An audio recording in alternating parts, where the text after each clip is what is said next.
Hello judges, my name is Ryan Georgian and I'm a sophomore at Cypress High School. Today, I will be presenting on the impact of social media posts. Let's take a look at the agenda for today's presentation. First, I will set the stage by explaining the social media posting conundrum. From there, I will detail on the impact of higher education and career prospects. And then after that, we will talk about the personal impact as well as the positivity that comes along with social media posts. And finally, I will conclude with a concrete call to action. Social media has evolved to the point where it is now a vital portion of the younger generation's lives. From the time they are teenagers, and sometimes even before then, they begin updating and posting more and more daily.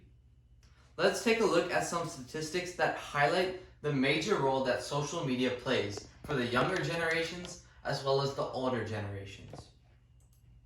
According to the Pew Research Center, 90% of teenagers and young adults, as well as 65% of adults, are actively using social media.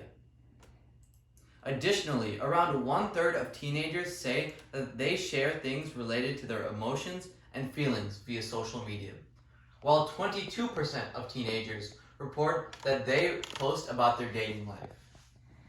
The key lesson to remember from this is that what lands on the internet stays on the internet. Keep in mind that whatever we post can be accessed by anyone that is anywhere at any time. Now let's take a look at some of the social media's posting impact on higher education and career prospects. According to the Harris Poll survey, 70% of employers utilize social media as a way to screen candidates prior to hiring. Therefore, a questionable social media presence may tip the scales in favor of another qualified candidate.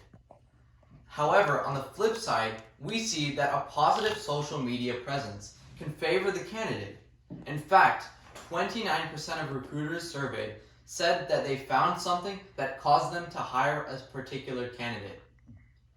Now, if we take a look at the college admissions aspect of this, we see that about 25% of college admission officers review an applicant's social media platforms. All of these statistics just go to show how vital a social media platform can be. If you aren't careful with how you use social media, it may come back to bite you in the future. In addition to the professional impacts, we have seen many personal impacts from social media posts. Most teens say that social media posts better connect them to their friends' lives and feelings. Some also feel overwhelmed by the drama generated by these posts. Some statistics that highlight these two claims are that roughly 4 in 10 teenagers say that they feel pressured to post content that makes them look good to other people, as well as content that will get them good likes and comments.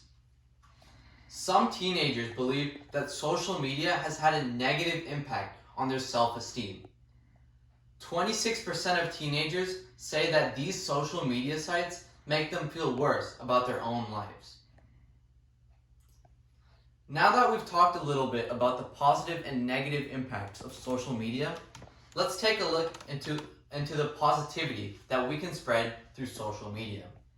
Positive content on social media posts can bolster college admissions, career prospects, or even boost self-esteem.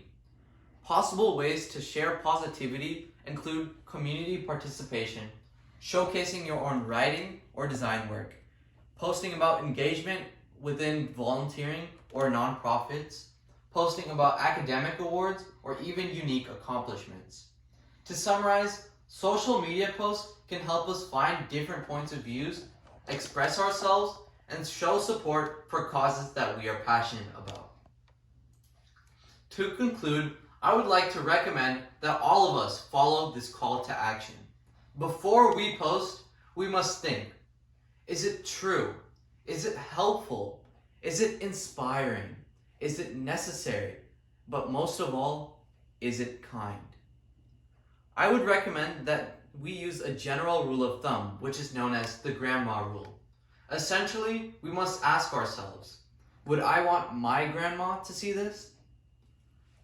This grandma rule includes avoiding posting about alcohol and drug use, school, teacher, or employer complaints, inappropriate and profane language, inappropriate images of yourself and others, political rants, and posting items with spelling and grammatical errors. By following these basic criteria, we ensure a positive and bright professional and personal future for ourselves. Rather than jeopardizing these futures, we can ensure that our future remains bright. Here are the citations I used for my presentation, and thank you all for listening.